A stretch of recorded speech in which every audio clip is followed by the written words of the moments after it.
Buckingham Palace has made a stunning announcement. In an unprecedented move, King Charles has terminated Prince Andrew's annual allowance of £1 million, a decision that marks a decisive turning point in one of the royal family's most contentious internal disputes. The catalyst? A defiant statement from Andrew regarding his future at Royal Lodge that finally exhausted the king's patience. Stay with Royals explored to discover how this financial maneuver is reshaping the royal landscape. Facing intensifying pressure, King Charles implemented extraordinary measures last week to address what palace insiders have dubbed the Andrew situation. According to royal sources, during a brief 10-minute telephone conversation on Friday, the monarch delivered an unambiguous message to his younger brother. Voluntarily relinquish your titles, or they will be formally stripped away. The ultimatum proved effective. Andrew issued a statement, somewhat defiant in tone, declaring that he had chosen, as always, to prioritize duty to family and nation. He confirmed he would discontinue use of his title and associated honors. The consequences are significant. Andrew has surrendered the Duke of York title, his ex-wife Sarah Ferguson has lost her Duchess status, and he's relinquished membership in the Order of the Garter, Britain's most prestigious order of chivalry. But what truly precipitated Charles's decisive intervention? According to royal biographer Robert Hardman in his updated work, Charles III, New King, New Court, The Inside Story, the king's tolerance reached its limit last summer. That's when Andrew informed Charles that despite any ultimatums, he intended to remain at Royal Lodge indefinitely. This act of defiance became the breaking point. Shortly thereafter, the keeper of the privy purse, essentially the monarchy's chief financial officer, received instructions to terminate Andrew's living allowance. A palace source confirmed.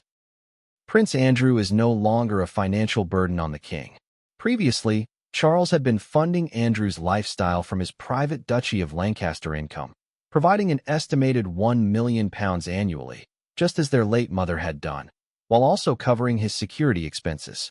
Given the continuing allegations surrounding Andrew's association with convicted sex offender Jeffrey Epstein, many believed Charles's intervention was inevitable.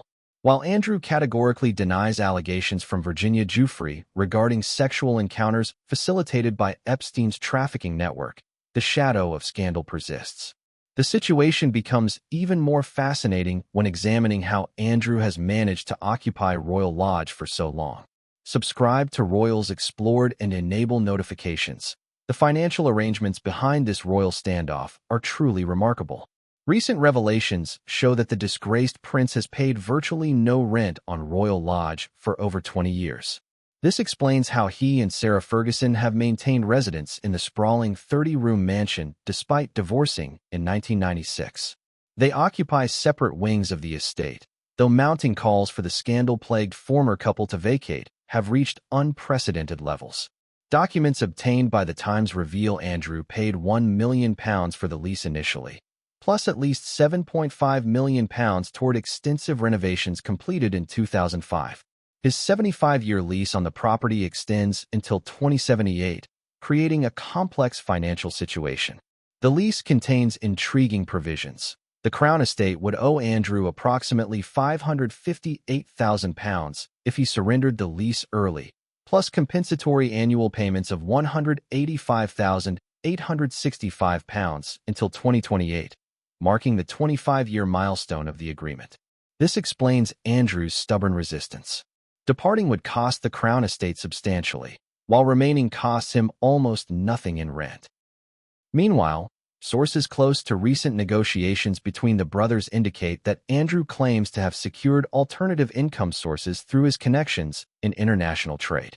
This assertion raises troubling questions. Which international contacts specifically? What type of trade? And are these income streams appropriate for someone forced to withdraw from royal duties amid scandal? Questions about Andrew's financial sustainability at Royal Lodge have persisted, particularly following the loss of his £1 million allowance.